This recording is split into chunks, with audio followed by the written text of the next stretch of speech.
Benjamin Castle are Americans. Watching the footy. Liam Ryan saying, kick it my way, I want to jump over the pack, and here he comes! Ryan! This is Buddy Franklin! This is the greatest showman! Got the handball off to Myers. Myers looking for the lead of Stengel. Gee, they're good. Gee, they're sharp. Razzle dazzle Rioli. Oh, who else? McDonald! Timber! From inside the centre square. Boys kick the goal. Boys kick the goal.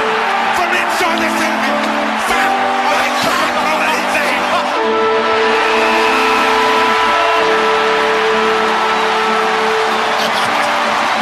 What a game. Good time of day, everyone. Benjamin Castle here alongside my brother Ethan for episode 117 of Americans Watching the Footy, our round of 17 recap. Ethan is back from his lengthy trip. Yeah, and I'll be in person for the next, I think, 5 episodes, including this one. Something like that, before another spooktacular. That is correct. I call a lot of my trips spooktaculars because, as Eric Andre pointed out, spooktaculars don't just have to be for Halloween. Do you have an overarching theme for round 17? I know you try to do this sometimes, Ethan. Just a lot of great shots of middle fingers in the crowd, which, as we'll get to at the very end, is one of our kind of honorable mentions for the main character this week. I think we did have a pretty clear main character, well, in terms of things on the oval and then off the oval as well, I guess. But neither of those occurred until the weekend, so let's start with Richmond defeating Sydney. The Tigers 12-16-88 defeating the Swans 11-9-75. Do you regard this as an elimination final in a sense? I mean, looking at the ladder, Sydney now sit in 15th, but they still only sit 8 points out. It's just there are a lot of teams for them to jump. I didn't think they're completely dead, but I think they need so many things to break their way, and that just hasn't happened this year. I do feel supremely confident that the 2024 Sydney Swans will be very good in close games. Because, as we've seen, close games are kind of a thing that don't hold up year to year, and this year they've sucked in close games. And meanwhile, 2024 Port will suck in that regard? Yeah, or normalize. Yeah, I mean, other thing going against the Swans, obviously, is how difficult their schedule is. I mean, Frio's looking easier, round 19, even though that is a trip to Perth. But they've got the Dogs this coming Thursday, Essendon round 20, Sydney Derby 26, they should win because it's at the show round. Gold Coast they should beat. At Adelaide and hosting Melbourne to end the season, it's going to be tough for them because they pretty much need to win out or maybe at the most lose one game. Early injuries were a theme in this game. I'm talking like 78 seconds for a debut. Yeah, I felt bad for Jacob Bauer. That sucked. Yeah, had a couple good kicks early on, but seemed to overextend his hamstring pretty early and was subbed out for Jack Ross around halfway through the first quarter. As it turns out, Ross was Richmond's leading scorer and played quite well throughout the game. So kind of a sliding doors moment there.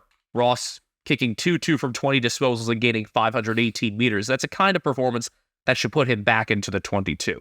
This felt to me like a game that Sydney should have won. Like, I went back and watched this game after the fact. I slept through most of it. Woke up and saw the score a couple times and then saw a pissed off John Longmire postgame. I needed to sleep that night because I had a long-ass day of driving ahead, so it was the right decision. But, like, watching this game, it never felt until the final couple minutes like a game Richmond was going to win, right? Or how did you kind of experience it in real time? I mean, I watched this whole thing live. I liked where Richmond were going in terms of, I mean, everything except their kicking accuracy, considering they were struggling on set shots all night. They had kicked no goals for from set shots in the second quarter. In the later part of the third quarter, they were 2-7 for the game from 11 set shots, but they've been generating more shots the whole night, and they stopped the Swans' momentum in the second quarter. Swans were up 26 at their peak near the middle of the second quarter, and that was after a period where the Tigers' pressure had dropped pretty dramatically. It had dropped by 40 points on the Fox Footy gauge between the middle of the first quarter and the end of the quarter. But when Richmond started pressuring again, they were able to create clearances off that, and they ended up being plus 16 in clearances, plus 12 out of the center. And they also were stronger on ground balls, and there were a lot of them in the 450. And once Jake Lloyd was concussed by Toby Nankervis, more on that in a second, it made it really difficult for the Swans to be able to defend well on the ground. Lloyd is probably their best ground ball player, aside from maybe Robbie Fox in terms of their true defenders. And so having to kind of divide that up between more aerial players like Tom McCartan, Lewis Melkin, and Aaron Francis was quite awkward. So I mentioned that early injury, that there were early subs for both sides. So Lloyd was concussed by a pretty nasty Nankervis bump.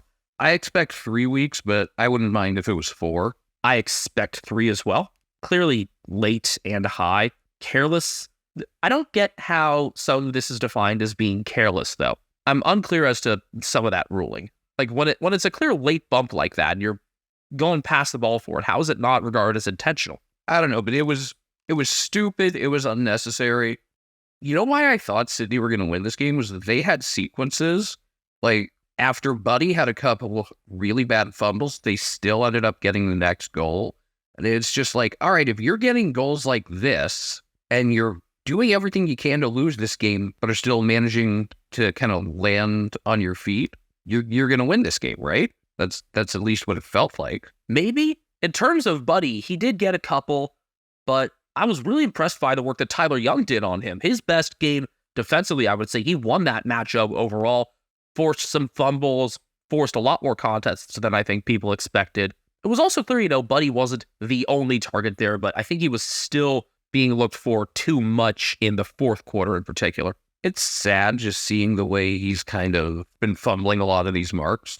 If it's not overhead, he's having more difficulty with it. He can still mark overhead just fine. But his fumbles were definitely a part of the Swans being unable to get a lot of convincing entries. They had a tough time in the second half going from the defensive half into the forward 50, and that was something with which Richmond had a much easier time.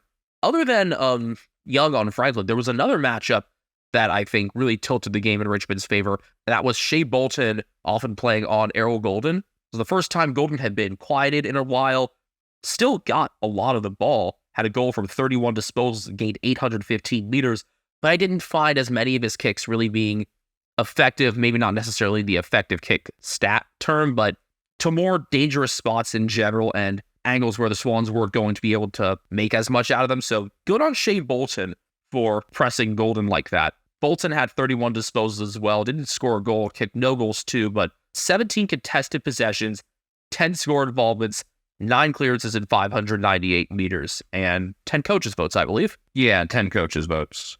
If this were 3 years ago, they probably would have just given him to Dusty by default. And Dusty was good, don't get me wrong, a goal from 29 and another very involved game in the front half. I've noticed that in these past couple games where Richmond have been playing in wetter conditions, thinking back to Trent Koch's 300 against the Saints, those conditions have suited his play style really well.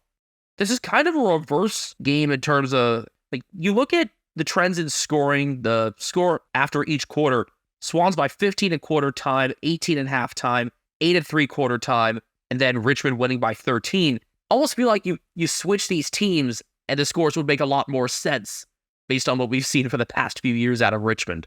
And it wasn't until the final minutes that Richmond were able to put it away. Great back and forth action throughout the fourth quarter where Shea Bolton, Nick Flostone, and Jack Graham really combined to make a difference. Graham tied the game at 74 with just over 14 minutes left. It was off another forward half intercept, a really important part of their comeback and taking the lead in the fourth. A Jack Ross behind gave the Tigers their first lead a couple minutes later. A behind each way, and then finally, in the final minute, Bolton got a really clever soccer away off of a ruck contest off a throw, and at first I thought it wasn't intentional. Then I saw the way he stuck out his foot, and I realized, no, he tried to get that into space, and it came straight to Jack Graham, who gave Richmond a 7-point lead with 52 seconds left. I was super impressed because it felt like for a good stretch there, Richmond were doing everything they possibly could, just playing not to lose, which is tough to do when you're only up by a point. And that they ended up getting a goal out of that whole stretch and kind of reversing the field really surprised me. They also had a couple of goals in the fourth that were headed just against the run of play. And I know you mentioned both Flostone and Graham, who really were the difference makers when it got down to it. And I'm surprised neither of them got any coaches' votes. I think maybe it was a lack of consistent strong performance for Graham. Flostone, another strong game, had another goal, 18 disposals, 8 intercepts, and 8 marks. Richmond are at their best when he's controlling the game from halfback. You know, you have Dylan Grimes playing deeper. Yes, he's a captain, but the real defensive leader at this point is Nick Flostone. It did feel fitting to me with the strong performance he had that Martin got the last goal, though. Off the center clearance, where one thing puzzled me. So Hayden McLean was contesting the center bounce with Toby Nankervis. McLean let go of him after it looked like he had wrapped him up. Do you think he was afraid of a free kick or was expecting a whistle? I found that very puzzling, but got it into the 50 and Dusty read the front of the contest. I wasn't sure. I mean, the game was already pretty much over at that point. It would have taken an insane sequence of events for the Swans to get 2 scores of any sort. It's a question that I would have asked in the presser, though, about, why do you let go there? It's obviously been a really frustrating year for the Swans. I think you could really see that in John Longmire's face. Oh, yeah. Happy 300th game to him coming this week. And that's at home, right? Yes, that's Thursday against the Dogs. Our last Thursday night footy of the year against teams that often play on weeknights. It's a fitting one. If you're looking at where Sydney are now, it's going to be tough to get back from this. Meanwhile, Richmond, 4 points out, sitting in 12th. In a lot of ways, this felt like a very Richmond win. It's so funny. This was the sort of game that we felt like they would lose for a couple of years. And now they're just back to doing their normal thing. I think as some of the older players from their premiership teams have since retired, I think it's given us a chance to appreciate guys like Nick Flostone more, who has gone from being one of the guys to one of the guys, if that makes any sense. I mean, he is one of their 3-time premiership players and was an All-Australian our first year watching in 2020. But I think the first time we really took notice of him was when he got knocked out of that grand final. It wasn't until 2021 that we decided to get Watch AFL and start watching every game as we do now. Some other stat lines that I did not mention yet for the Tigers. Tim Taranto with a behind from 29 disposals and 9 clearances. That behind made it 76-74. Dion Prestia, 22 disposals on his return. Still got a lot of the ball, and clearly they're managing his time in the middle well, along with Jacob Hopper being in there as well. Toby Nankervis kicked 1-1 from 33 hitouts and 19 disposals, but he'll be out these next 3 weeks. Disposal efficiency inside 50 went Richmond's way, which, based on what I said earlier, was not a surprise. Richmond, 56.1%, Sydney just 40.8%, really having trouble finding that last connection inside 50 for much of the night, the last 3 quarters, really. You mentioned Errol Golden, Ollie Florent, 30 disposals and 10 marks, Luke Parker, 28 disposals, Callum Mills, 21 disposals, 7 tackles, Isaac Heaney, 3 goals, 17 disposals, 9 contested possessions. It is worth noting Chad Warner did miss this game. Yeah, missed his 2nd game in a row with a calf injury. Appears to be online to return for Thursday, I think. You know the other takeaway I got out of this game? I realized that Liam Baker is short. He's only 5'8". Just when I saw the Tigers in the circle together after, it was like, damn, you're really short. He's one of the best short players in the league. I'd say along with Caleb Daniel. I forget who it was who was making the case to make him their next captain. I think he did sign a contract extension, important for them to get their important out-of-state players to stay signed on, and I guess he's not coming home anytime soon. Western Bulldogs 11-11-77, defeated by Collingwood 13-11-89. But this was not your signature close Collingwood win. The lead got all the way up to 38 in the 4th quarter.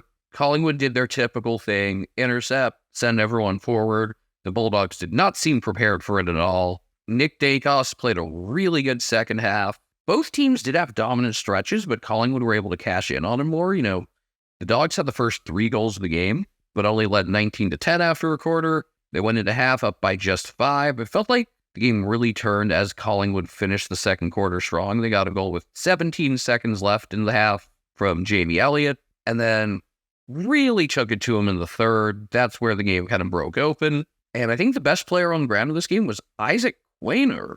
I said this about, I know Nick Dacos was excellent, and I want to give him a lot of credit, because at times we haven't done that because everyone else does. It feels like we don't need to, but his ability to play in physical contests in this game was better than I've ever seen out of him.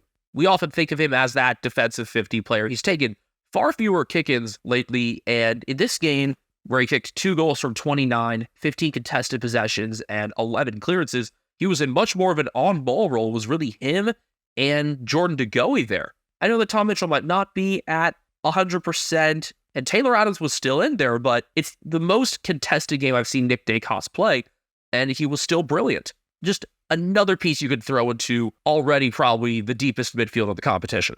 That said, Isaac Quaynor, holy shit. I don't know if he got the record for intercept marks for a player under 6 feet, but he may very well have. 27 disposals, 13 marks, 10 intercepts, 8 intercept marks. Here's my thing that I pointed out a couple weeks ago. If you can work around Darcy Moore and kind of keep things away from him, you still have to deal with Isaac Quaynor, and I haven't seen a team that's been able to shut off both of those. Melbourne put on a clinic with how to beat Collingwood, with that slow, methodical style and kind of bringing the whole team with the ball. Keeping numbers off of the contest rather than sending everybody in, having your best contested winners there, and use numbers on the wing. But in terms of how to beat Collingwood defensively, with Quaynor on the smaller side, able to get out in space a decent amount from his one-on-one matchups, plus Darcy Moore and Nathan Murphy, and sometimes Billy Frampton on the taller side, you weren't able to beat all of them in a game. And on Friday, it was Quaynor with the best performance to the tune of 118 points for me and the Bunga Jumping fantasy team. If he's somehow still available in your draft league, might want to take him. Has averaged 92 over his last 5 games. That's what the kids would call good. Here's something that really surprised me in this game. What has Collingwood's weakness been the last few weeks? They've struggled to contain opposing talls, and yet they did in this game. Tim English racked up some decent numbers, but didn't control the game. Aaron Naughton was very quiet, was able to kick a couple, but not a super involved game outside of those goal opportunities. I literally did not notice Rory Lobb once until the third quarter. I know you said you noticed him because he had a halftime interview, but I was watching from a few minutes behind, so I skipped that. In terms of the talls who are active over the full length of the oval for the Dogs, it's Jamar Ugle-Hagan. Kicked 2-3 from 16 disposals and 10 marks.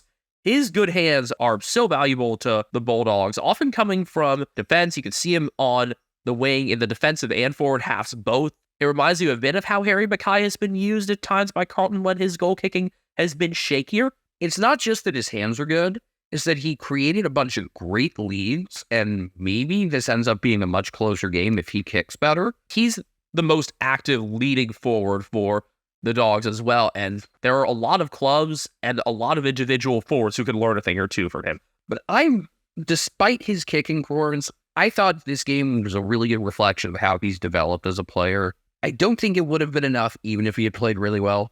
Taylor DeRay struggled.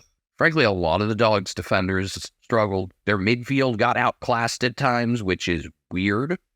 Against Collingwood, it's not very surprising, especially with how well that Nick Dacos and DeGoey pairing worked. But the lack of the Bulldogs' defensive depth was highlighted yet again. DeRay was regularly beaten. Even having Ed Richards in didn't do a whole lot because there were so many others that were struggling. I didn't think having both James O'Donnell and Caleb Poulter in there was the right move. O'Donnell ended up being subbed out.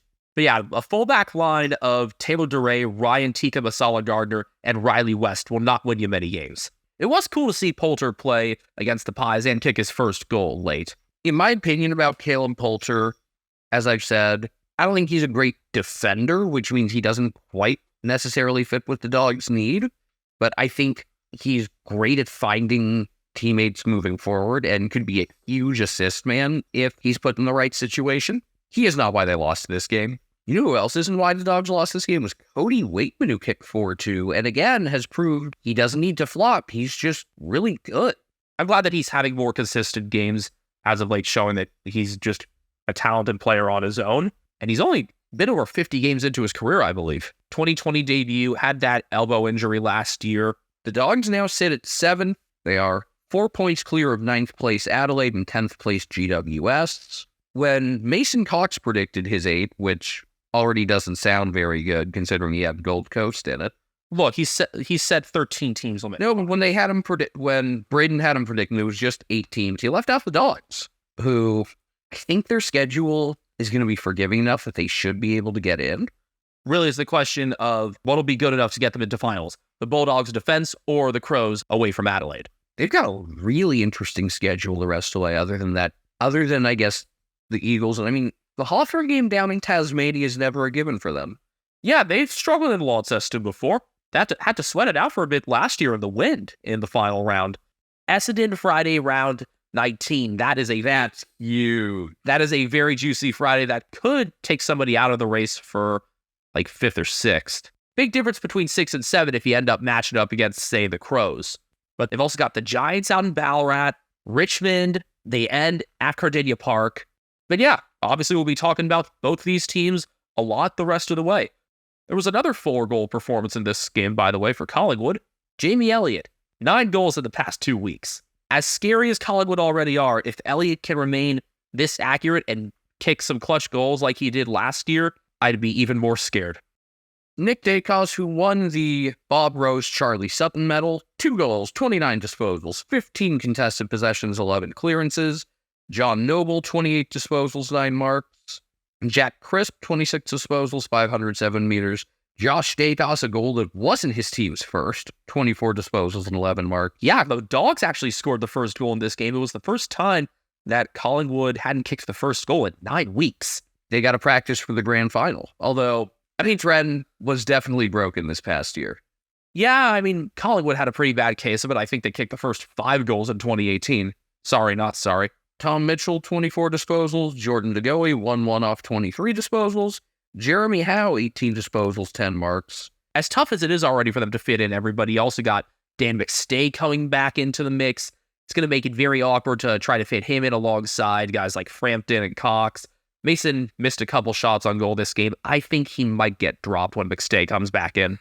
Maybe he could be the sub? It's a very awkward to have a tall sub.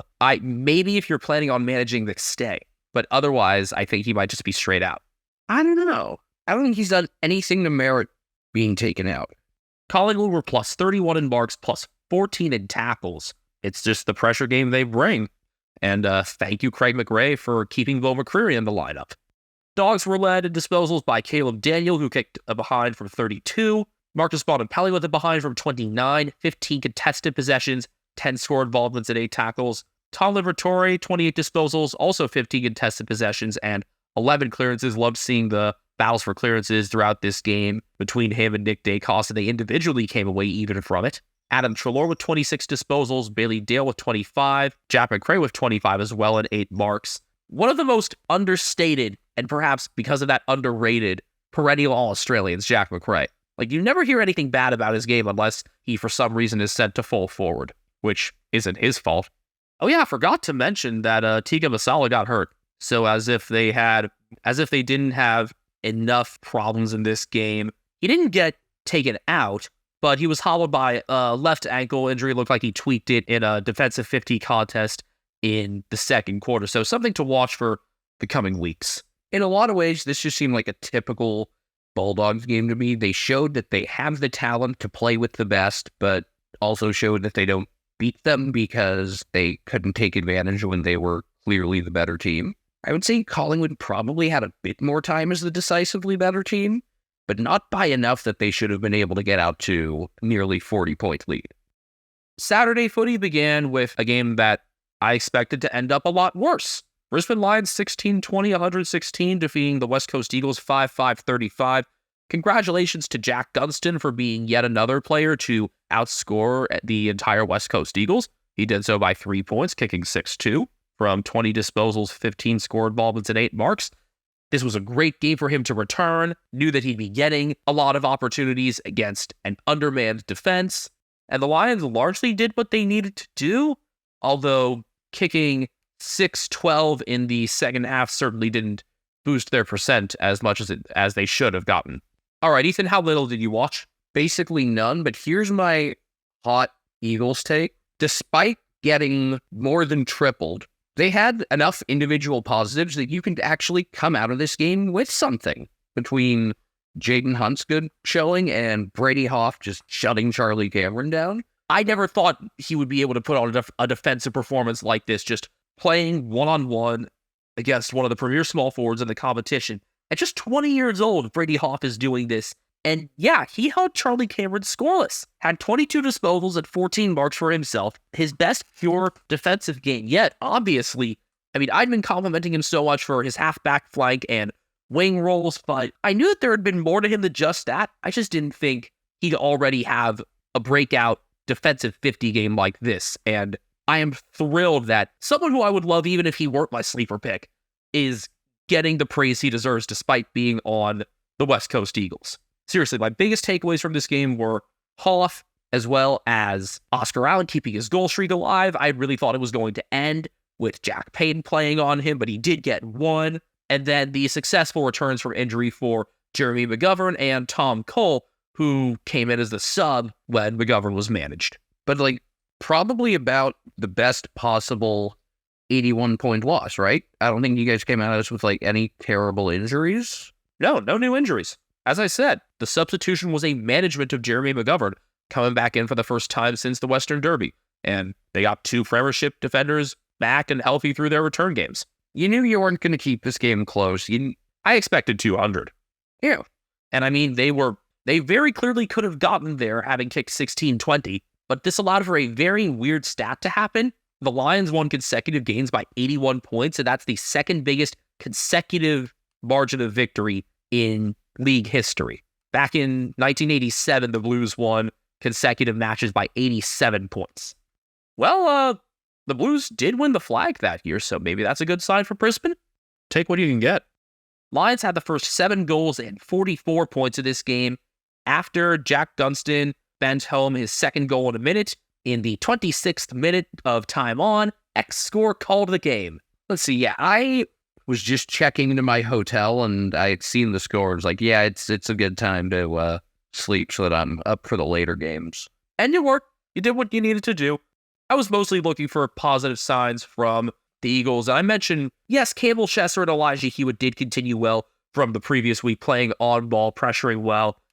Hewitt was at center bounces and was going to Lachie Neal at some stoppages. He's largely played forward in his debut year, but it's good for him to get some of that midfield experiences, even though Neal did control this game. 1 point from 32 disposals, 15 score involvements, 8 clearances, and 472 meters gained. You knew that he'd be the center of things, especially with Josh Dunkley out being rested. No harm, no foul there.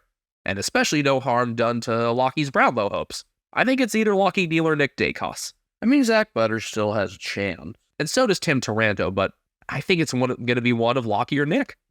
Jared Lyons, 28-9 disposals. Will Ashcroft, I think there are more Rising Star candidates than there are Brownlow candidates right now. Ashcroft, 28 disposals, 7 clearances, 7 tackles. Zach Bailey, a goal and 21 disposals. Cam Rayner, 1-1 and 21 disposals. Hugh McCluggage, 2 goals to go with 20 disposals and 8 marks. He hit 20 again. Automatic win. Harris Andrews, who got the 10 coaches' votes out of this game, I believe. 19 disposals, 13 marks, 12 intercepts. Lions dominated just about every team stat. 62-29 on inside 50s. 58.1% efficiency inside 52. West Coast's 34.5. They won clearances 39-25. They won contested possessions by 26. Eagles committed 13 more turnovers. West Coast might end up with an all-time historically bad margin for marks inside 50, which is kind of crazy when you have Tom Barris and Oscar Allen, which just reflects really poorly on everybody else. Marks inside 50 for this game, 23-6, and tackles inside 50, 12-3. I think it's mostly just a question of how many of them have been on the oval at one time in terms of defense, with how much Barris has had to shoulder the load given McGovern and Hearn's injuries. But yeah, it could be a historic margin. We'll definitely ask Swamp about that at the end of the home and away campaign. Liam Duggan led the Eagles with 33 disposals and 9 marks. Jaden Hunt a goal from 27 and 15 marks. Wow, 15 marks. Tim Kelly kicked 1-1 from 26 disposals. Alex Witherden 22 and 9 marks in defense, but just he had to be active. He and Hunt and Hoff and everybody had to be active because of how much the Lions controlled this game and how much they were able to play in the forward 50 once again.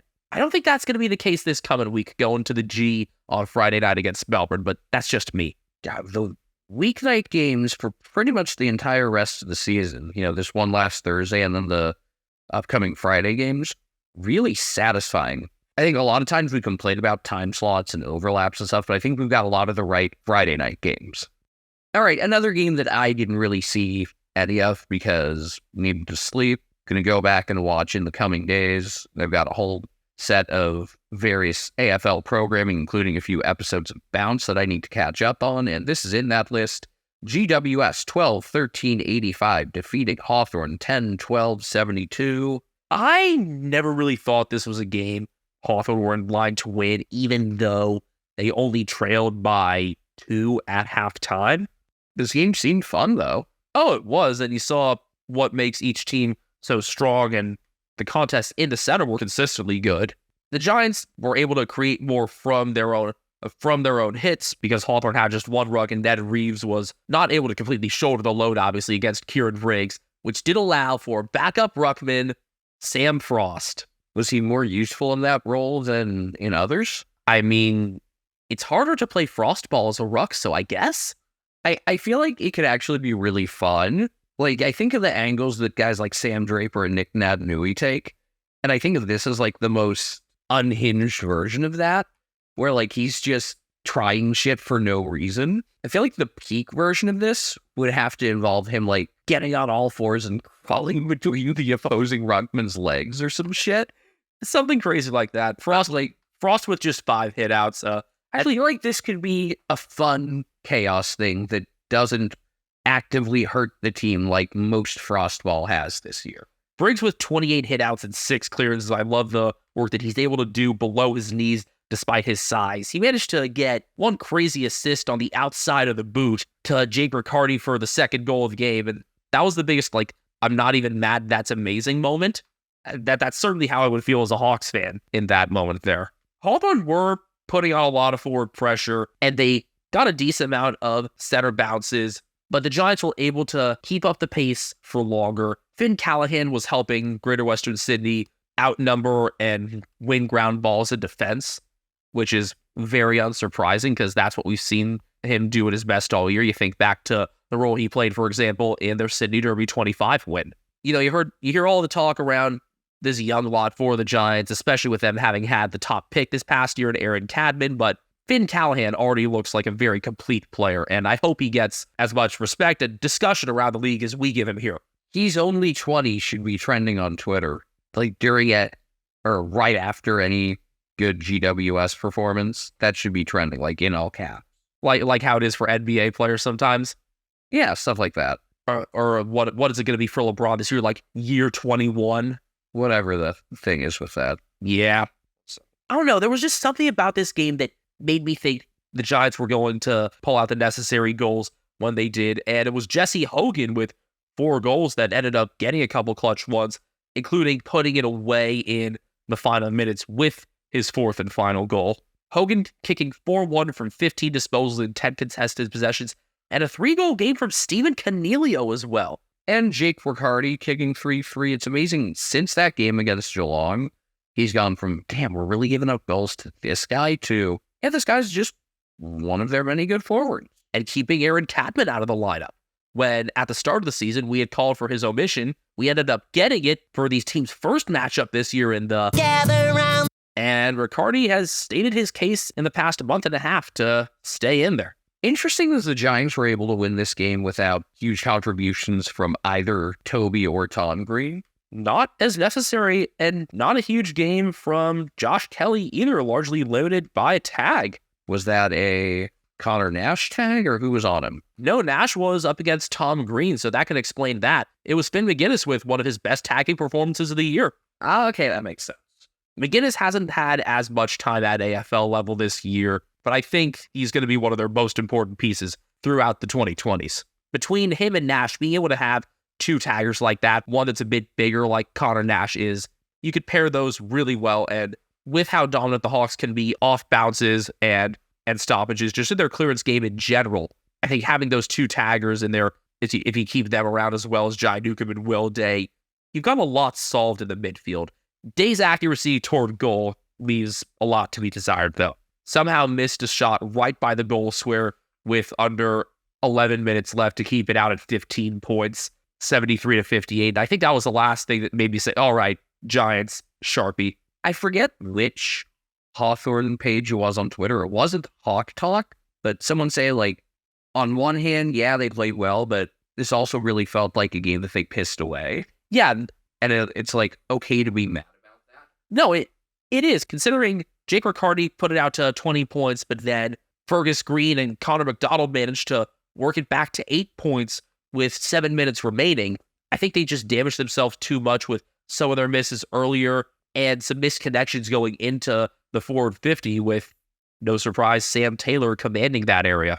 Taylor with 19 disposals, 13 contested possessions, 13 intercepts, and 8 marks. Marks in this game were plus 49 to Greater Western Sydney. I guess not surprising with Hawthorn being a more handball-heavy team that the Giants won it pretty handily, but still plus 49 seems to stand out here. And 17-5 inside 50. GWS just controlled the air when it mattered. Here's a question I don't understand. Why the hell was Nick Haynes the sub? Was he being manned? I'm not really sure. It was really strange to me that Haynes was the sub. I thought it was going to be Ryan Agwin again. Having a tall defender as a sub is pretty weird to me. Just tall subs in general seem weird. Also, just that Haynes had been playing really well, too. Like, I didn't think there was anything to merit him being put into that role, yeah? No, I guess it kind of worked out, though, because it ended up being Lockie Keefe who got subbed off with a hamstring injury. If they were concerned with that before the game, there could have been reasoning behind that. But I haven't seen an answer. Unless it was a managing his workload thing, this does not make sense to me at all. So the Giants are at 500, 8-8 in 10th. Not a great percentage at all, 98.4, attributed to some of their closer wins as well as some beatdowns they suffered earlier on in the season. So obviously still a lot of work cut out for them. And they got a tough test this coming week going to Adelaide. A chance for the Crows to redeem themselves considering the lead they pissed away at the showground in the opening round. Another good control game for Harry Himmelberg, mostly on the defensive side. 22 disposals at 570 meters. I had mentioned Finn Callahan's good work. 10 score involvements from 19 disposals. Very efficient at getting scores from defense. That's really impressive. Giants lost clearances by 15 and by 11 in the center, but they kept on the pressure, and the turnovers they created, especially the intercept marks, helped swing the game in their favor throughout. On the Hawthorn side, Jai Newcomb, 28 disposals, 16 contested possessions, 9 clearances, 497 meters gained. Very typical, solid game from him. Carl Amon, 27 disposals, 654 meters. Connor Nash a behind in 27 disposals. Will Day, 2 behinds, 26 disposals. Blake Hardwick, who's had to step up in James Sicily's absence, 25 disposals, 9 intercepts, 528 meters gained. James Warple, 1-1 off 24 disposals, 634 meters gained. Connor McDonald, 1-1 off 23 disposals. He gained 583 meters. And Dylan Moore, despite logging just 13 disposals, had a goal and 8 tackles. I'm liking the work that he's doing as interim captain. I think he's the right kind of player for that role. I'd say this year has largely been a disappointment for him production-wise, but seems like these last couple weeks have actually gone pretty well. Oh, we did have this round's Rising Star nominee come from this game. It's a real body of work Rising Star nomination for Seamus Mitchell, who debuted in that game round 5 against the Giants. I forget how many tickets he said he'd gotten for the game, but it was some obscene amount, especially considering it was at Norwood.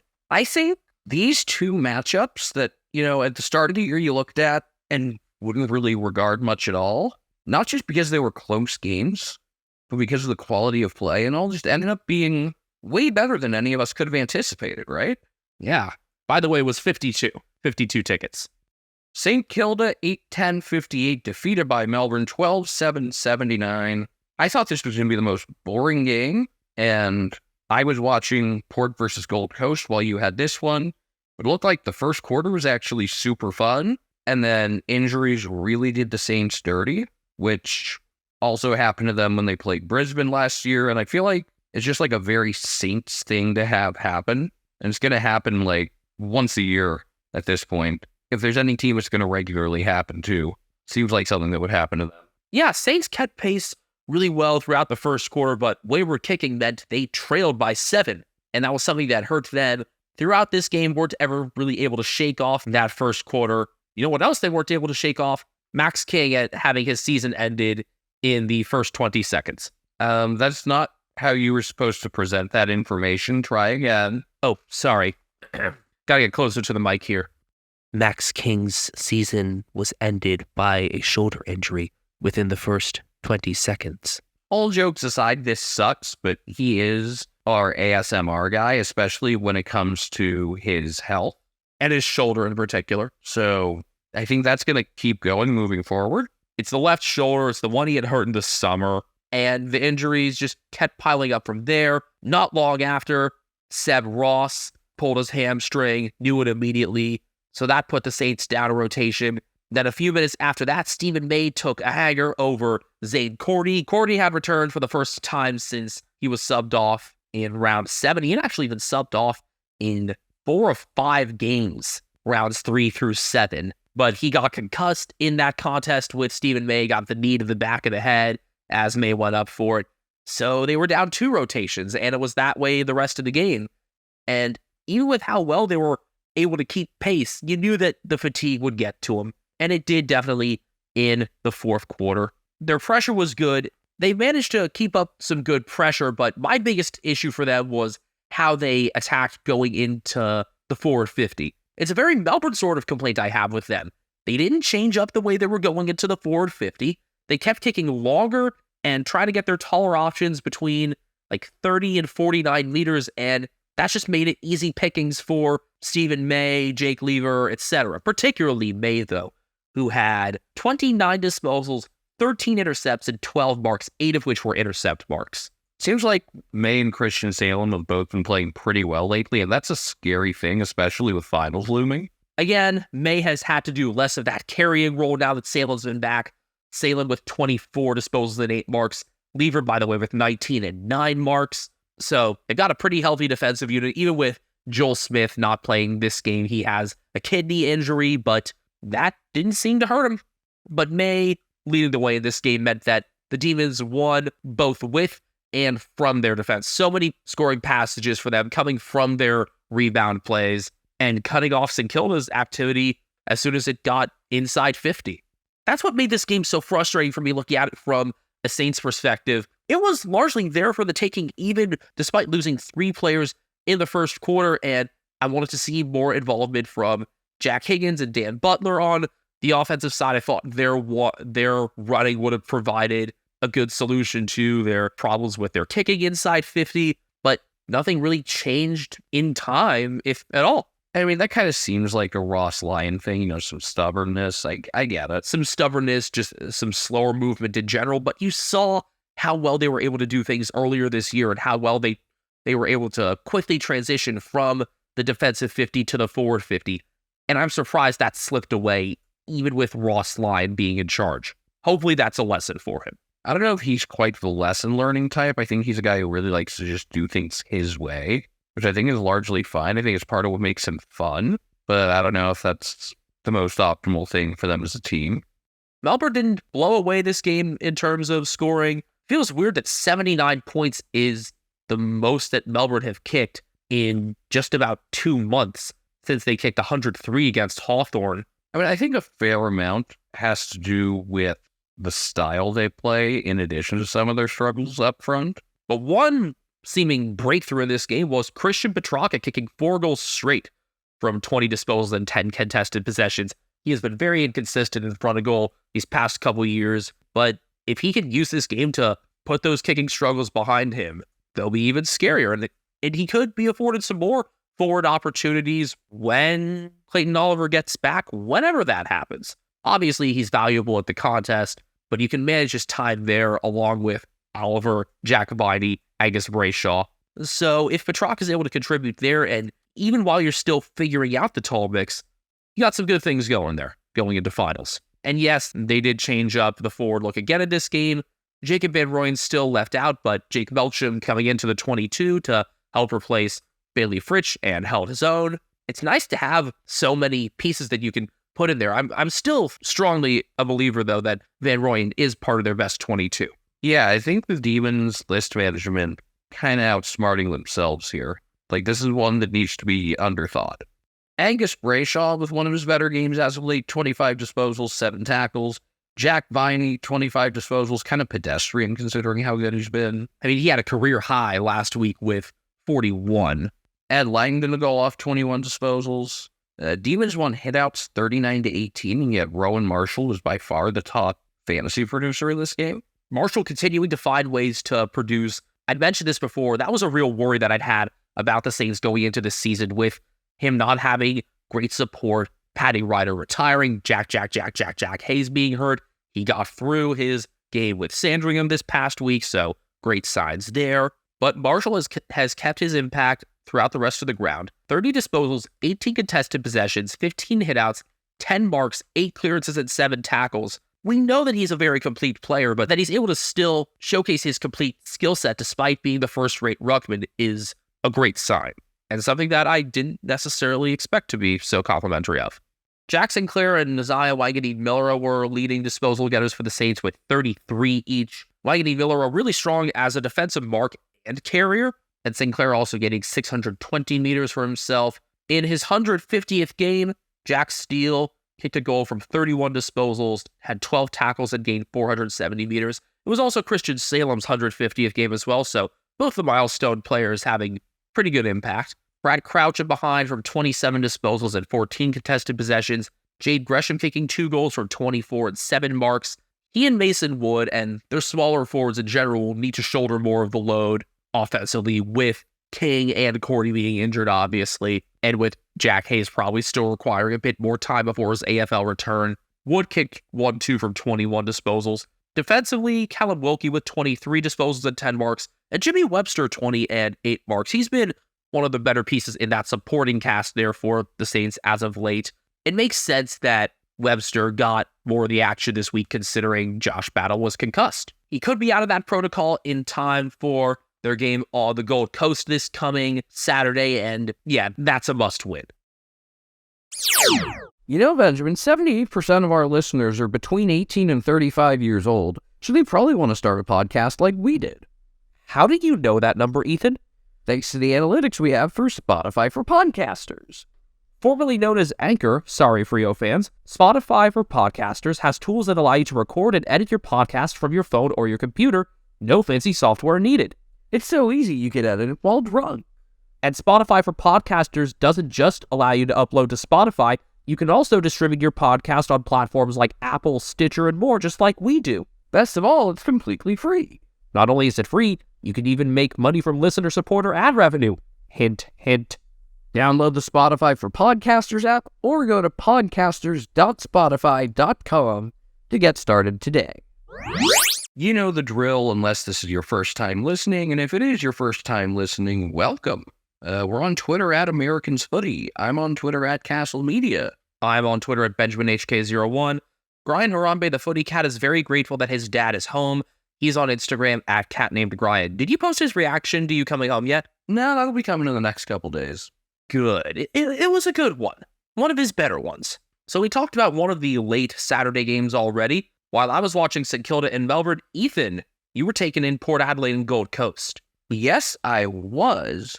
Port Adelaide 16-10-106 defeating Gold Coast 11-7-73. You know, the Suns came out, started really hot in this game, and actually did a few things really nicely. They were counterattacking really well, which they hadn't done all season, which seems kind of odd when you've got such a good midfield. Welcome back to Miller, by the way. Seems like he wasn't inserted into nearly as many stoppages as you'd expect, though.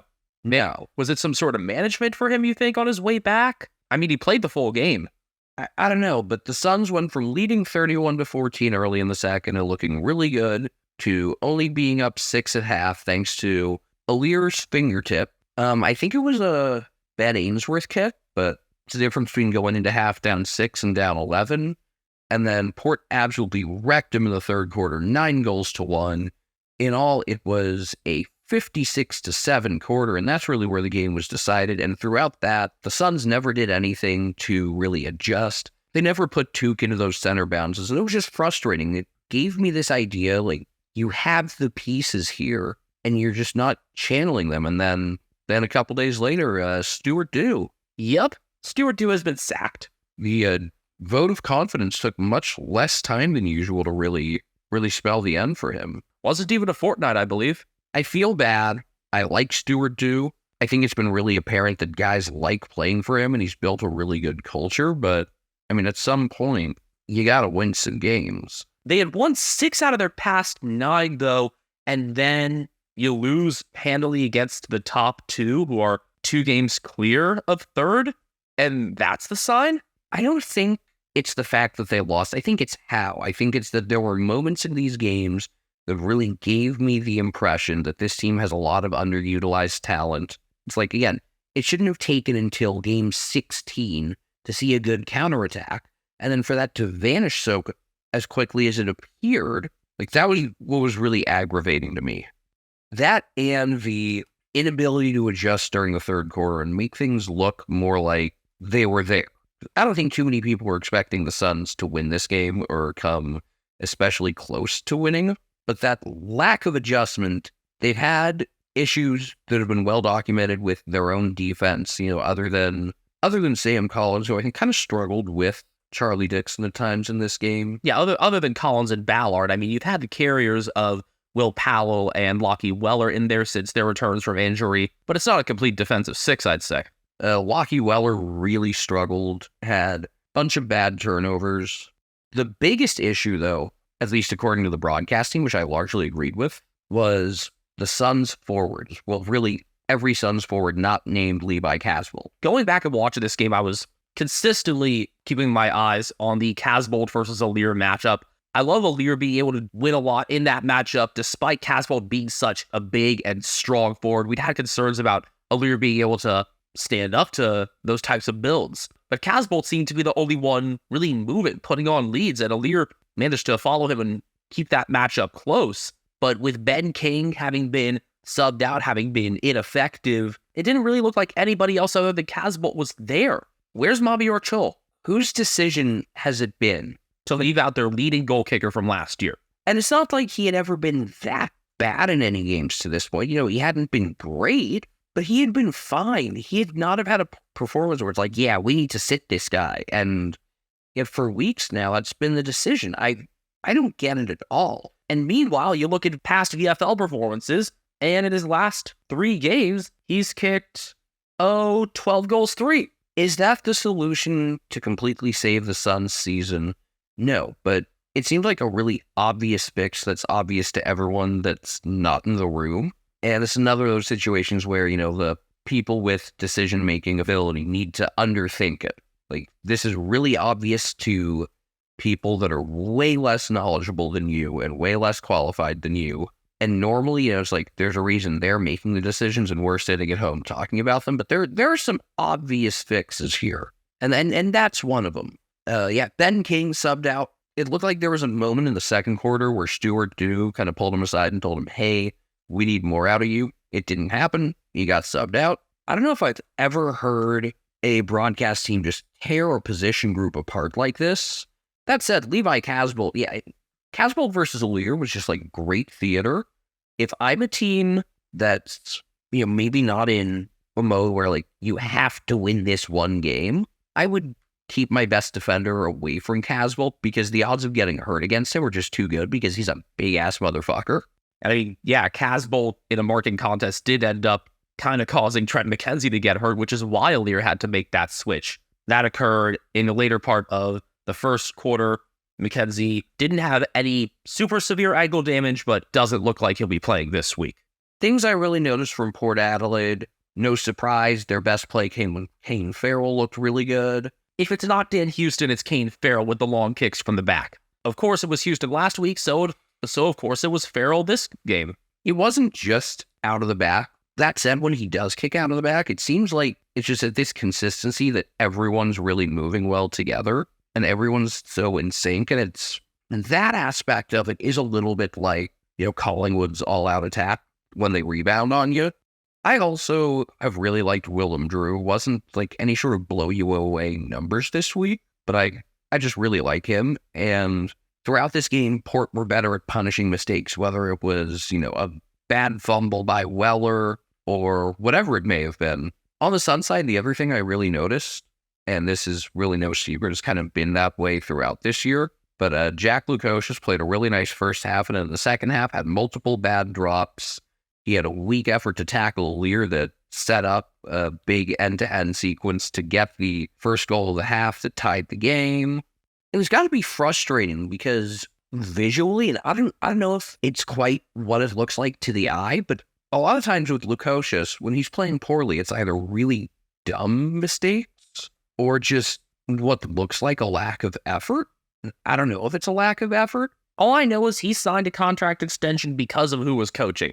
So that'll be fun to watch now. I think this is a guy who, like, on the right day can be an All-Australian, but also when he's bad, he's so bad. Just like, if you told me that he totally fell off a cliff and was out of the league in just a couple of years, You wouldn't entirely. I wouldn't rule it out. Like, I can see a scenario where that happens. Benjamin, you went back and watched a decent amount of this game? Yeah, I did. Especially after the news of Stuart Dew sacking, really wanted to take in what may have been the direct cause in terms of this game and the lack of movement and seemingly effort from the forwards. You thought that maybe Ben King getting subbed out would be some sort of signal to them, but they just fell off so quickly in the second half. They were outnumbered, and even when they tried to counterattack, they were still exposed out the back. I still don't know if this is the right time for this move to be made, though. Yeah, kind of at the 2/3 mark of the season.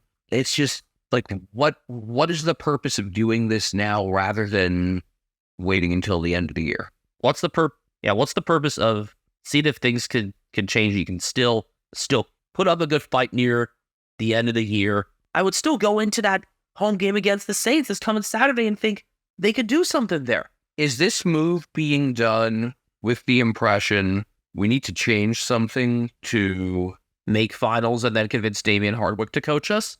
I feel like if you make finals, whoever's your interim would probably have a really good argument to stay on board.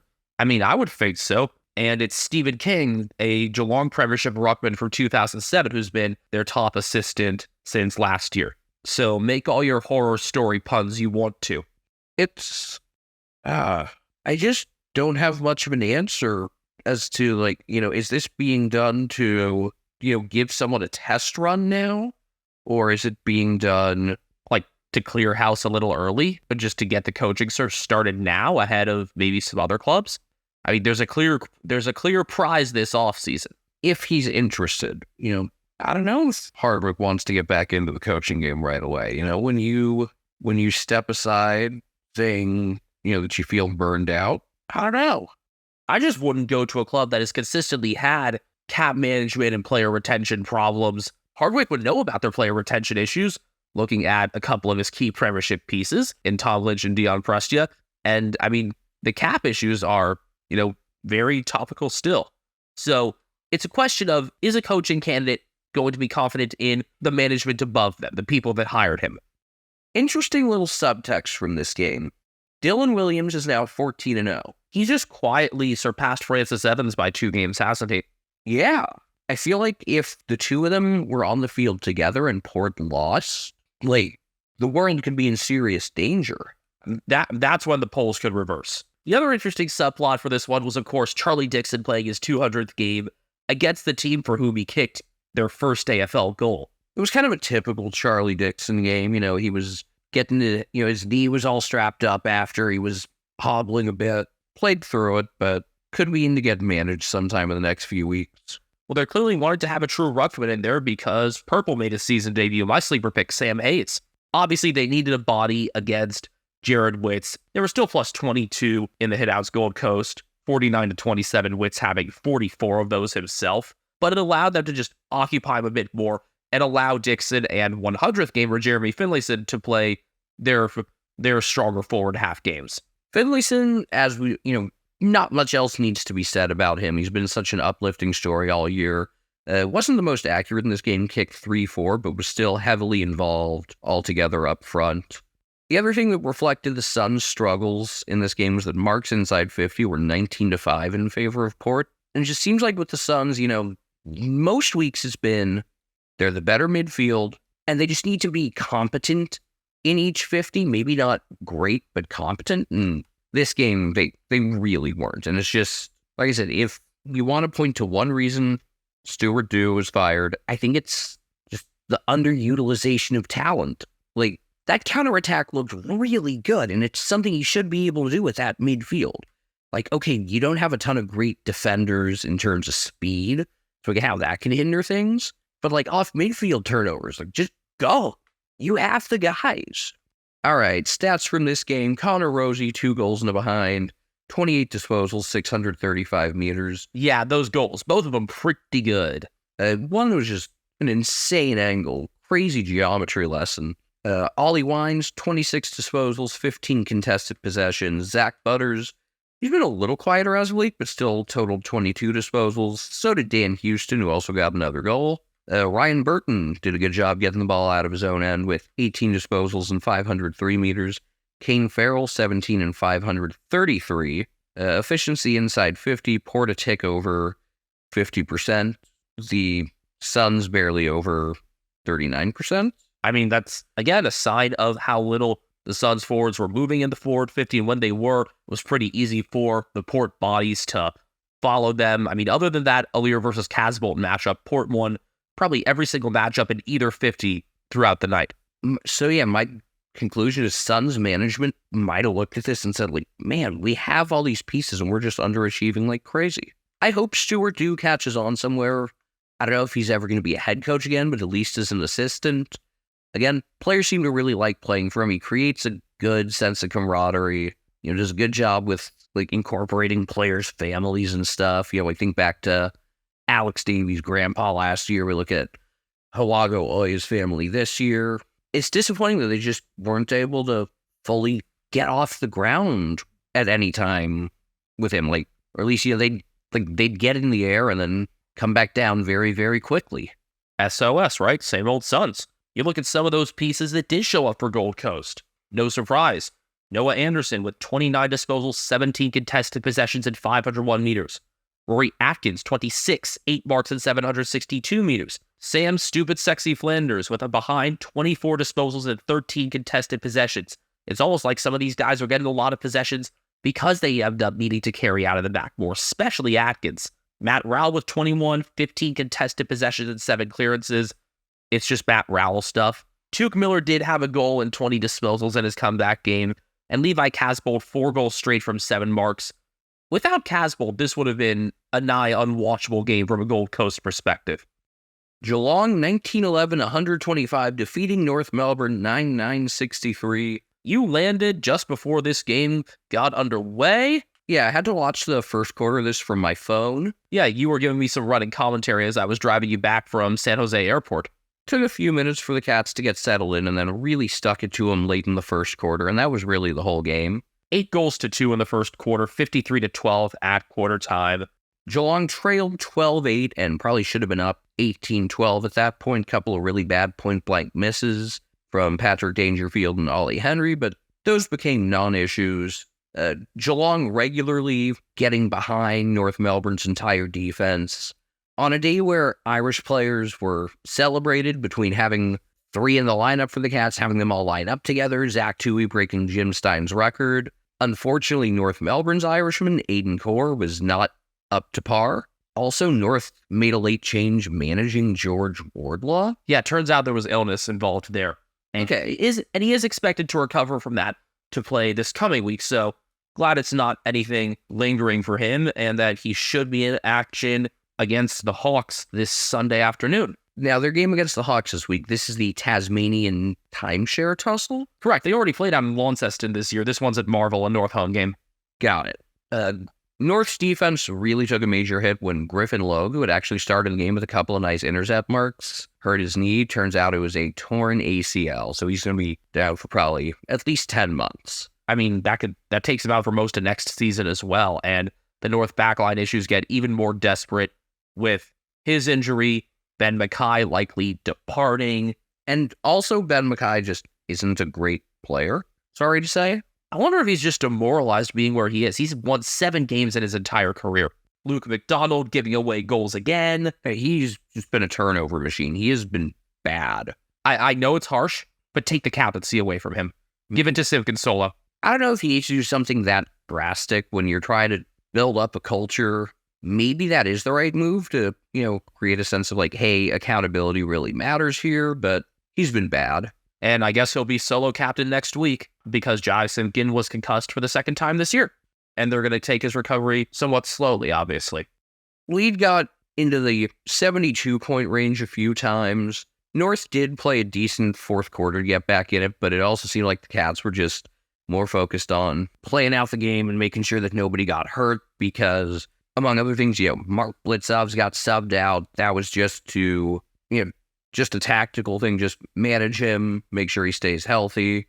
Not a guy you can afford to lose. He did typical Mark Blitzov things. 18 disposals, 11 contested possessions, and an octopus without even finishing the third quarter. He was awesome. Towards the end of the game, though, few things that should be noted for North, because I think it's important that we try to shed some light on positives on teams at the bottom of the ladder, because it doesn't often happen. And a lot of fans, understandably, aren't watching much of those games, whether it's North, Hawthorn, West Coast. So try to really shed some light there. And takeaways I had from this game, well, no surprise, Eddie Ford's really good. He kicked a pretty nice longer goal. Also, Flynn Perez blasted one for his first goal and didn't get the celebration he deserved because it was a really nice kick. That was, Yes, they were getting their asses kicked, but normally first goals get pretty good reactions. and there was a good reaction for Cooper Harvey's first goal. Yeah, Man, maybe they just didn't realize it was Flynn's first. I don't know. But I was the one to really alert you to Eddie Ford and took a couple nice intercept marks in the defensive 50 as well. We're seeing his full field capabilities already. to have a young guy that can play that well in both 50s, awesome. And Especially when he's not super big either. He's 189 centimeters, so that's about 6'2", and 81 kilos, so 179 pounds. as for Cooper Harvey, he took 5 contested marks. He looks very mature already, ready to be out there. Looks like he belongs. The 5 contested marks, according to Sir Swamp Thing, are the second most ever on debut. It's interesting. There are a bunch of guys with 4. Nobody had ever taken 5. James Podsey-Adley had taken 6. He still holds the number 1 spot there. So I guess fitting that it happened against the Cats? I guess so. Geelong's defense only allowing 37 points through 3 quarters. Yes, North had a couple of misses during the middle quarters that you would expect them to convert, but at the same time, I really liked this defense. So Jed Buse and Jake Kolajashny were both out with relatively minor injuries this week. And I kind of loved the way the defense worked, where you had, like, it won't work against every team, but to have a bunch of talls together in Tom Stewart, Sam DeConing, Asava Radagalea, Zach Guthrie, I thought it worked really well. And when Mark O'Connor was playing further back, I really liked what he did, which is no surprise. I've always liked that. Jack Bowes playing kind of as a player who links the defenders to the midfield did really well. And Brian Myers, maybe the player who got the most attention from the broadcast team in this game. Great lead up to his 100th game next week. 32 disposals. Yes, he did have 9 turnovers, but they were almost all like aggressive, trying to set something up in the forward 50 type plays. 11 marks, only 2 goal assists.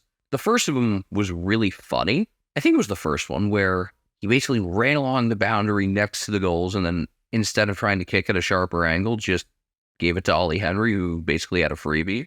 I noticed early in the game, especially in the first quarter, Geelong really wanted to attack like the areas right next to the behind posts and kind of along the boundaries there. And I'm not sure if that's something that they're going to keep doing or if it was just a vulnerability they saw against North, but it definitely worked in this case. As they face better teams, be interesting to see if that's something they keep up with or if this was just a one-off thing where they were just taking what was made available. Let's also talk about the coaches' votes for this game really quick, yeah? Yeah, this was pretty wild stuff.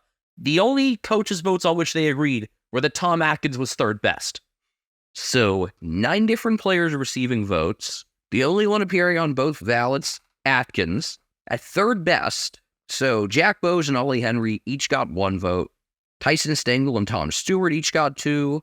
Jack Henry and Patrick Dangerfield each got 4. And Brian Myers and Mitch Duncan each got 5. Going back and watching bits and pieces of this, I noticed Duncan being that sort of defensive midfielder that we expect from him and being able to get some longer kicks away as well. I noticed him playing up towards the forward 50 more, which is something we haven't seen a ton of out of him, and I think he did it quite well. Able to put that longer kicking to good use. Did he get a goal in this one? I believe he got one.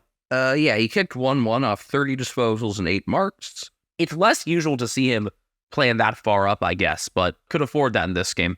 I think it was just part of the times they were able to really flood the forward half. And he could kind of be that the containing force there, able to get some of those intercepts, keep the ball within the forward half, and set up another opportunity on a rebound.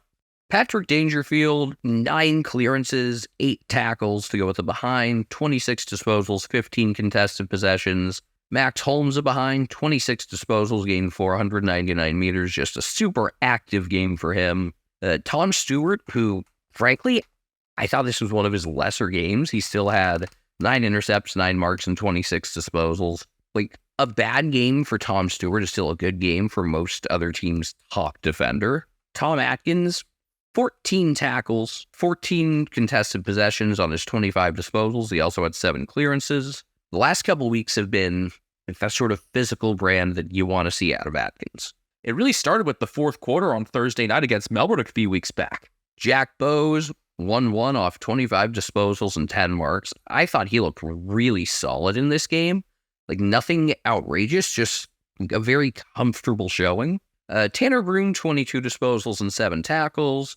Brad Close, 3 goals off 16 disposals. Tyson Stengel, 5-2 off 15. Ollie Henry, 4-1, 14 disposals. When those 3 combined for 12 goals, it's easy to forget that Jeremy Cameron didn't play in this game, was kind of being managed slowly back from his concussion. He should be back this week against the Bombers, all but locked into the lineup already. And Reece Stanley, 13 disposals and 35 hitouts. Cats had their way with North all over the ground, and that included in ruck contest. Tristan Jerry came in for Todd Goldstein. It was Jerry's first game back since a severe syndesmosis injury in the opening round. It did not work, whether it was him or throwing Callum Coleman-Jones in there on occasion. You still need Goldie for now. Like, it's clear watching Todd Goldstein that age is wearing on him. He's not the great player he used to be, and I regret not getting to watch him at his best, because the version of him we see now is still pretty decent. But they don't have an immediate post-Goldstein solution. Yeah, I don't know. Are they? I think they're trying to build it up to be Jerry, Coleman-Jones, some contributions from Charlie Comben. I mean, I think he seems to want to be a one-club guy, which makes me think that this could be the end of the line for him. Yeah, because this is the sort of dude where if you were a contending club, you could look at Goldstein and say, and ask him, like, hey, you want to come to us and maybe play in, I don't know, half our games? Or like offer him a contract that transitions into coaching. You know who could really use him right now, I think? The Sydney Swans. Yeah, because Tom Hickey got totally outdone by Tobin and Curvis. Pete Adams ain't that guy yet. Yeah. I want to go back and revisit that for like 5 seconds, even though it's totally out of order with everything else when we talked about that game. But one of the common issues for the Swans this year has been that Hickey hasn't been it, and they haven't had any sort of alternative or way to compensate, like how Port Adelaide have ways to compensate when Lysette's out, or, as we'll talk about in a bit, Carlton got absolutely mauled on hitouts and made sure it was a non-issue. Yeah, I mean, that's where Chad Warner being out for the Swans definitely didn't help things. James Rowbottom was limited at the source. And I mean, Hayden McLean did as much as he could, but they need a ruck solution for now, or else they just need to be a clearance machine. And anyway, tying it back into this game, like, I like Reece Stanley, but at best, he's probably about an average ruckman compared to some of the other competition out there. Like, I don't think anyone is going to argue that there are far better options out there, such as Tim English, Sean Darcy. But, like, to get your butt kicked by a consistent but not blow you away player like Stanley really shows that North have a long way to go there. And I know they like Jerry, but it makes you wonder, like, is this worth pursuing at this time? You know, maybe they're trying to accelerate that because they're looking at, like, what could our 2025 team look like? What could our 2026 team look like? But I think Goldstein is the sort of older guy, the sort of mentor that you don't mind keeping in there, even if he's not going to be on your next competitive teams. Oh, one other North Melbourne observation for this game. Their class jumper, It was basically like all blue with the white silhouette of the kangaroo in front. Looked really good. Yeah, I think it was kind of a modified version of a training jumper, but it worked. They actually have a clash to go with Geelong's hoops. Now learn from that, Collingwood. Geelong were plus 31 on inside 50s, plus 14 on clearances, and from the center that they really hurt him, building off of that ruck dominance, it was 20-4 in center clearances and 15-3 for marks inside 50. At one point in this game, inside 50s were 33-7. That's like the second quarter of an early season Alabama football game. I think it was in the second quarter that we had that 33-7 tally, so that's appropriate. There you go, roll tide. Stat lines of note for North. Luke Davies-Uniacke kicking 2 goals from 28 disposals and 8 marks. Please don't waste his career, North. Luke McDonald with 25 and 539 meters gained, but he gave up 9 turnovers. Cam Zurhara behind for 25 disposals and 551 meters gained. Bailey Scott and Taryn Thomas with 24 disposals each. Hugh Greenwood, the most active contested player on the ground with 20 disposals, 16 contested possessions, and an octopus, which of course is 10 tackles. Some of those numbers were inflated by how much he had to do after Simpkin went out, but it was a nice game from him, and we had been asking, like, what's he going to do with Davies, Uniacke, and Simpkin in there, and he looked better this week. Also getting an octopus was Charlie Lazaro, 10 tackles and 15 disposals. He was the late in for George Wardlaw and made a reasonable case for himself. Yeah, he was not like a blatant negative, unlike Luke McDonald. Unlike McDonald, Core, Lockie Young. Ben Mackay with 16 disposals, 11 intercepts, and 9 marks, but had to carry so much of the load back there, especially when Griffin Logue came out. Jack Zeeble was a decent choice for a sub, but I didn't think he played very well. Zeeble's looking like he's toward the end of his time at North. He's now on their women's coaching staff as well. That was announced earlier this week. And again, Ben seems good as gone. Essendon 17-13, 115, defeating Adelaide 15-7, 97. This game was kind of my background entertainment since obviously was focused on Geelong and then was focused on the final game of the round between Freo and Carlton. But this was easily the best game on Sunday. It was the most competitive, even if the final score made it sound a lot closer than it was. And the Bombers led by 37 at half, 38 after 3, 30 in the final, 30 with 2 minutes to go. It seems like both teams just kind of said, fuck defense. 40-31 after a quarter. 12 goals in the first quarter, 19 in the first half. Essendon kicking 7-6 in the first quarter really says a lot. So my question, because I wasn't watching this game that closely, I know it was a good bounce back showing from Peter Wright after pretty invisible game a week earlier. Does Adelaide miss Jordan Butts that much? Is it the combination of missing him and Tom Duday, or... I mean, that certainly didn't help. Remember, Butts was out concussed, so it meant more responsibility fell on Nick Murray and Josh Worrell. Peter Wright ended up matching up against Murray. Seemed to be a bit of an easier matchup for him, but it's more that throughout the game, throughout the ground, Essendon were beating Adelaide at what they do so well, and that's contested forward time. It was an all-Australian type game from Zach Merritt, a goal from 39 disposals and 687 meters gained. Darcy Parish with 39 as well, 8 clearances and 599 meters. You have the two of them going together like that and putting up those numbers. It's going to be hard to beat Essendon. In the second quarter, I really noticed Essendon owning possession and Adelaide not being able to stay in it despite kicking efficiently when they got into the 50 just because they didn't get there nearly enough. They kicked 7-2 for the first half, but they were already down 37 going back into the Rooms. It was some of the best tackle pressure that we've seen this whole season out of the entire league. Essendon had numbers everywhere on the ground, and that was really the story here. And when the Crows did get into defense and they couldn't score, it was because the defense held up surprisingly well despite not a lot of height, and there were enough players getting back in support for them. Sam Durham had a couple important contest wins in defense. How worried should I be about the Bombers heading into this weekend's game at Cardinia Park? I know we've matched up really well with them the last few times. I would be pretty scared. Yes, Geelong have that one loss at Cardinia Park already this year, but coming off a performance like this, I mean, it depends on how much Tom and Jessica can do, I guess, because that was the way that they beat him last time. Really, it was just Tom Hawkins kicking 8. It was also the midfield just out-physicaling the Bombers from start to finish. And that will not happen this time around. They still have to manage Dangerfield's game time. If they don't bring Mitch Nevitt in, I think they're going to have even more of an issue. The Cats, Darcy Parrish is healthy. Could be auditioning for a spot. Come home, I'm just going to be super obnoxious about that. Like, regardless of are Geelong fans just going to cheer for him every time he has the ball to try to entice him to come home? They're be awesome. Like, you boo players when they go away. When there's a trade target, do you just cheer for him? I like the idea of that. I'm glad Essendon played well in this game because they're likely to make finals at this point. 9-7 doesn't put, they're only one game clear, but they are in 5th. They also have games remaining against both West Coast and North, so you can probably pencil in 2 more wins off of that. The other 4 games are interesting. Obviously, the trip to Geelong. As part of this stretch where they play 4 straight at Marvel coming up, they'll be hosting the Dogs and Swans and Eagles. Then they've got that North game, and then at GWS and finish with Collingwood. So, of these 7 games, we see 2 likely wins, 1 likely loss, and 4 that are kind of up in the air. I think just off of their schedule, they're in a really advantageous position. And if they're going to make finals, I don't want it to just be because they got to play North and West Coast twice. I want it to be that they really earned that shit. And considering the way they played in this game, I think it's fair to say they're on the way to earning it. Right with you.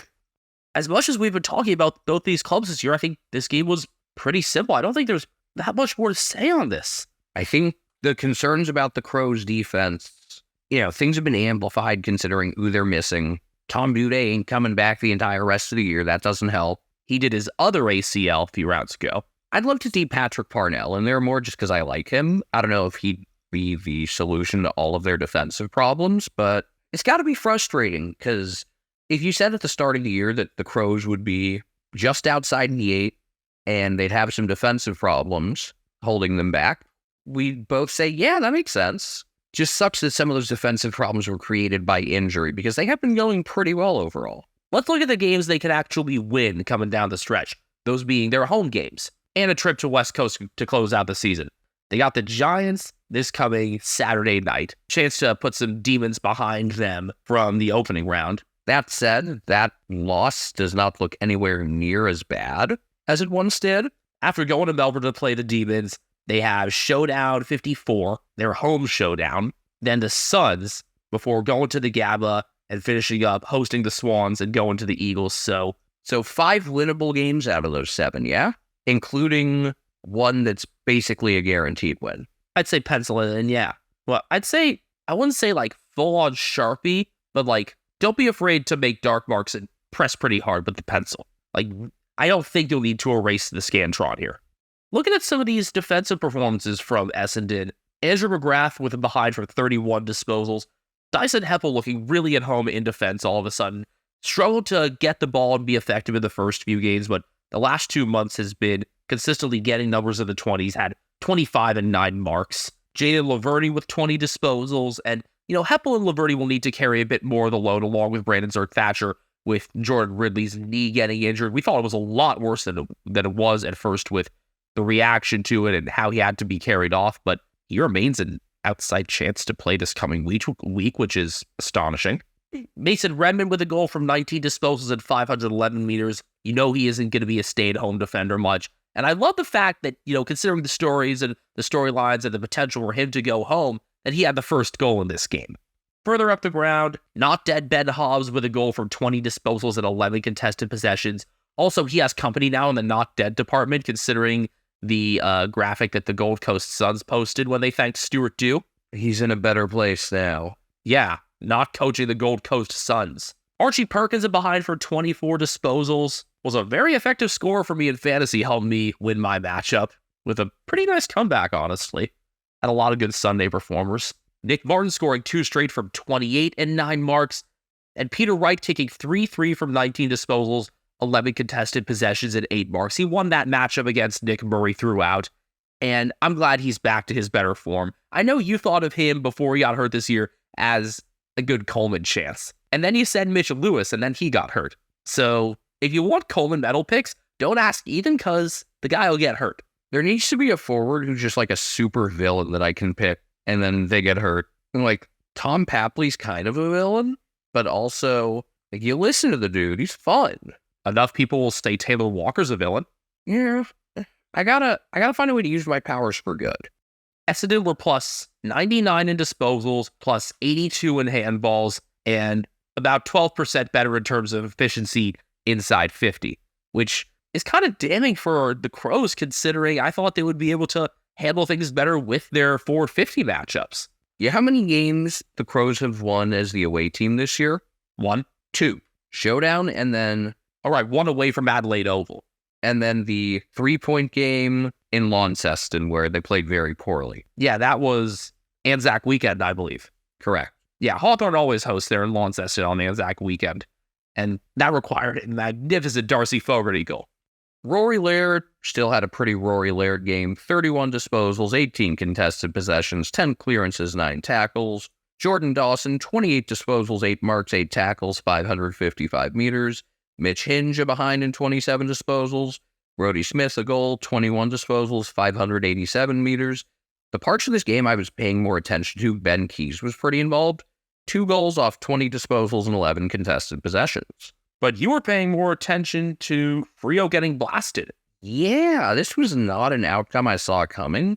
I mean, I saw a world in which Carlton could have won this game. I did not see them shoving it down Freo's throats worse than ESPN tries to shove the WNBA down Americans' throats. And if Freo were doubled up despite Michael Frederick kicking a goal on the final siren, Dockers, I mean, if you want to look at it one way, they had a nice final scoreline of 6-9-45, but the Blues 14-14-98, 4 goals to none in the first quarter, a 6-goal-to-none third quarter, really put this game out of reach if there was any question to begin with. I watched a full replay of this game, knowing the result, and honestly, I probably would have known the result within the first few minutes of the second quarter had I watched live. Here's the thing. At the end of the first quarter, despite Freo trailing 27-3, I saw a path for them to get it back in this game, because they had some chances to leak out the back, and they just couldn't execute them. And what they needed to do was use Carlton's aggression against them, and they never could. Carlton, on the other hand, this is like one of the most enjoyable watches I've had of them in the last few years. And you are very vocal about not being a Carlton fan. Yeah, but I enjoyed the way they played this game. I don't want them to win, but I enjoyed how they played this game. It wasn't just go fast when we have the ball. They put on insane pressure, which, like, this was the best case scenario of every possible thing going right. And there's just no way you'd be able to pressure this well every single time out. But I like that this, if you use this as kind of like, this is what we want it to look like. And if you even play like, the 50th percentile version of this instead of the 100th, you're creating some havoc by pressuring so much. And I mean, we knew that they were going to have to pressure to compete on stoppages throughout the ground, considering they were ruckless with Mark Pitnet and Tom DeConing remaining out. You were throwing Lewis Young and Jack Silvani in there. And the hitouts were 70-18 in the Dockers' favor, and yet Carlton were +6 and clearances 41-35. That's a result of pressure at the source. It wasn't just that, though. It was all over the ground, especially it took until more than halfway through the first quarter for anyone to kick a goal, and it felt like Carlton should have done way more at that point, because the forward halftime was so lopsided. A lot of times it was Freo with the ball in their own back half, but under heavy pressure, which is funny because that's a lot of times that's the thing that Freo usually does to opponents. So I really liked what I saw in that regard. Also, Adam Chera played a phenomenal game. He ended up with 3 assists. It's the sort of performance that, you could show someone who's not very familiar with the sport this game, and they'd be able to say, okay, that guy number 5 is really good. Oh, wait, not Wolf. Correct. Because usually, look, when you're new to the sport, you notice the guys who score. Like, you'd notice Charlie Curnow and Harry Mackay. Mackay had 3 goals and no really, comically bad miss. No, his drop punts were looking much better this game. Kicked 3-2 off 20 disposals. I think this, I know there have been games where people have been all excited for him to kick a couple. I think this was, his most fundamentally solid performance, though. But if you watch this game, it's and you had no knowledge of what was going on, you'd understand, man, every time number 5 gets the ball, they end up scoring. They should just give the ball to number 5 more, and they did. Chera with a goal, 27 disposals, 9 score involvements, 3 assists, 708 meters gained. his ability to hit targets in the forward 50 in this game was really, really good. Chiro was one of the pressure leaders as well. No surprise that Patrick Cripps and Sam Walsh got a lot of hands on it as well. And in terms of a combination of pressure and pace, I don't think you can understate the impact of Matt Cottrell returning from suspension. Cottrell is a piece that can complete the Blues forward half a lot of the time. A reasonably good carrier, decently accurate field kick, and pretty good set shot. Someone who can complement the forward group they already have. We've been looking for solutions in the forward line other than the Coleman medalists, and I think between Cottrell, Jack Martin, and when Jesse Motlop really gets back into things, those three will end up solving that problem. The other thing I really liked about this Carlton game was it wasn't like they had to be carried by the reigning Brownlow medalist or the Coleman medalist. It was a team performance. Like, Brody Kemp had a great first quarter. I did not think he had a good second quarter, and I thought that's one of the ways that Freo could have carved a path back into this game. The second half, he was just solid, but if Brody Kemp is giving you one really good quarter, one really bad quarter, and two solid ones, you take that. And we talked about how much this team lacks depth past their main guys, how much their main guys have to do. Someone like Brody Kemp stepping up really changes things. And he held his own in the fourth when Mitch McGovern was out. McGovern corked his knee. They decided not to risk things from there. McGovern played really well. I'm still getting used to him without a beard. Like, I had to look at the roster every time he did something. And just remember, oh wait, that number 11 that kicked that really long goal, his brother hurts his hamstring all the time. Yeah, Mitch McGovern was a target of a lot of criticism from Blues fans for a good chunk of this season. He had a much better game. For a while, Jacob Wiedering was like the one beacon of hope in that defense, and now they've got a bunch more there. I don't think, considering their schedule and the number of teams they have to jump, that it's likely that this team makes finals, but I thought they had a breakthrough here that if they can use this model moving ahead, they could head into next season with a lot of steam, a lot of momentum, and a real blueprint to actually get somewhere. And knowing that, they'll fire Michael Voss.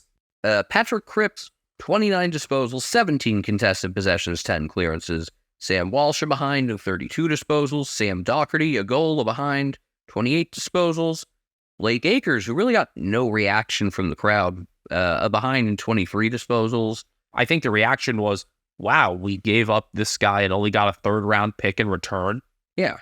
Nick Newman, 23 disposals, 11 marks. Sleeper. Matthew Kennedy, a goal behind, 18 disposals, 10 contested possessions. Though he did hurt his knee in the second half, and it looks like he'll be out for 6 weeks. Not an ACL injury, but severe enough that we may not see him again until the final couple rounds, if at all. So a path, obviously, for George Hewitt to come back into the mix there.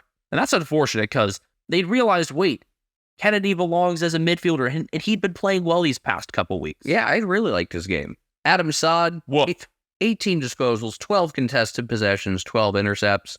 The Blues with 18 more inside 50s, and until the fourth quarter, it was definitely more lopsided in that regard. It was their game throughout.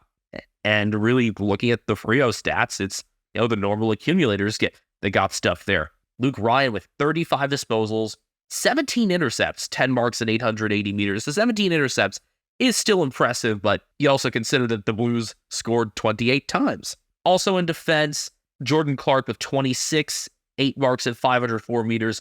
I did not think he played very well despite those numbers. No, he was an accumulator. I thought he turned the ball over a lot. Hayden Young with 25, 8 marks and 655 meters. A bit more sound of a game from him, I'd say, than from Clark, but neither stellar. Andrew Brayshaw had 32 disposals and 17 contested possessions.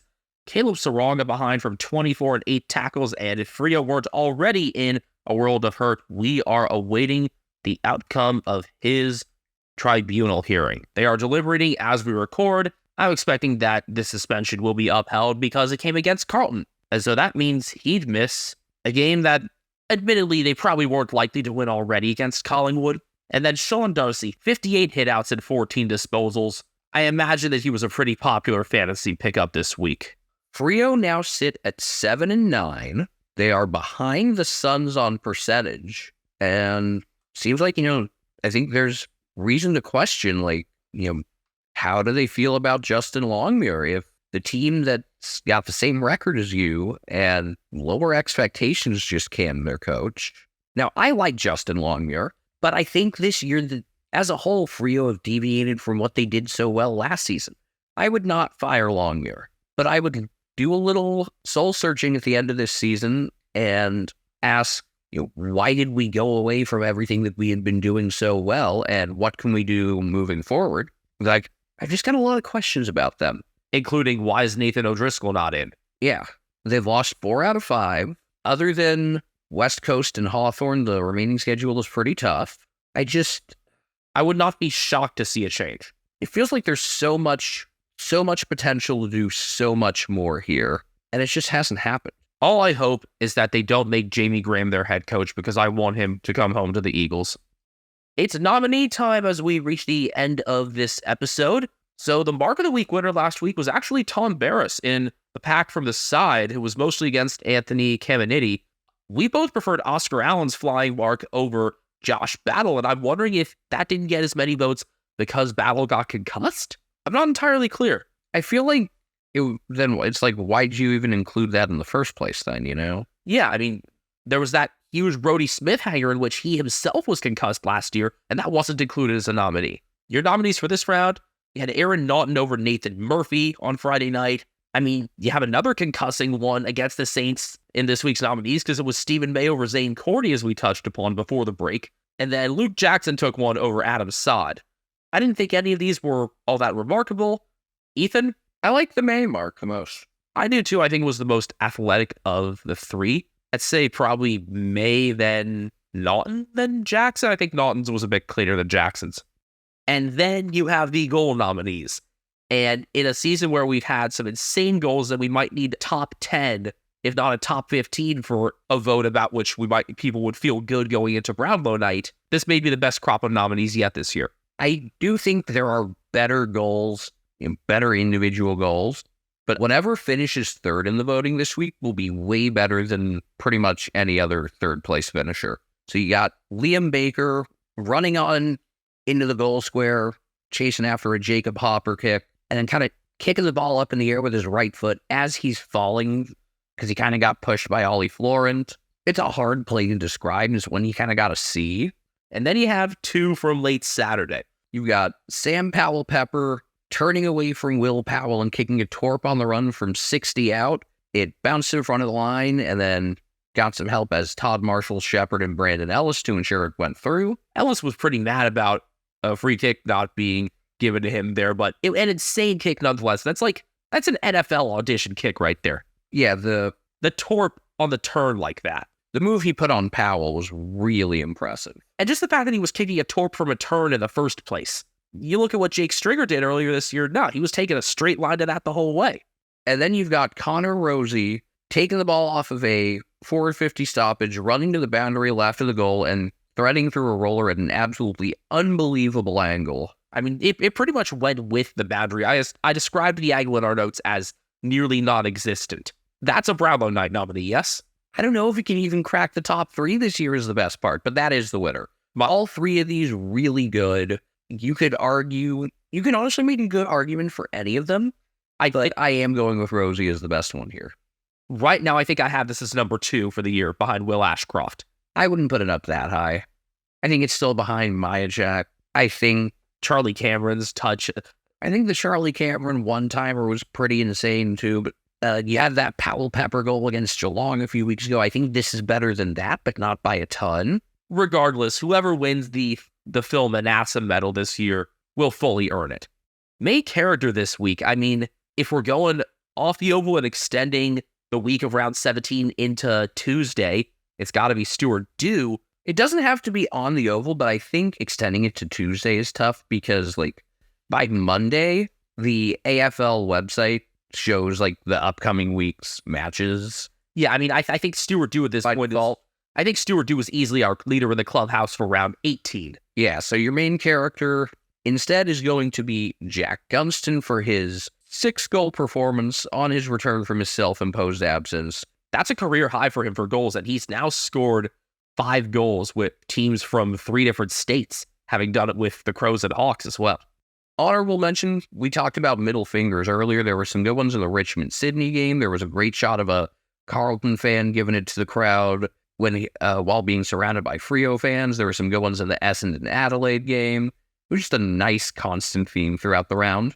And then our other one that could be in it just about every week is a guy that we've come to call Magpie Jesus. I don't know his name, but he's awesome. He's the long-haired, bearded guy in the Collingwood supporter section with the retro jumper and one of the huge flags. If you don't see him during a Collingwood game, especially one in Victoria, it's quite surprising. All right, that's going to wrap this thing up. Thanks as always for tuning in. Thanks to Footy for being fun and giving us lots to talk about. I'm Ethan Castle. You can find me on Twitter at Castle Media. You can find Brian Harambe, who's sleeping next to me, or he might actually be awake right now. He's on Instagram at Cat Named Brian. I am Benjamin Castle on Twitter at BenjaminHK01. Together on Twitter and YouTube, we are at Americans Footy. I'll be putting out a video this week, definitely this week, about where I see looking at the finals race and their road home over the next 7 weeks. And yeah, that's what's been happening. And that's what will happen, I guess, in terms of the video. Thanks again.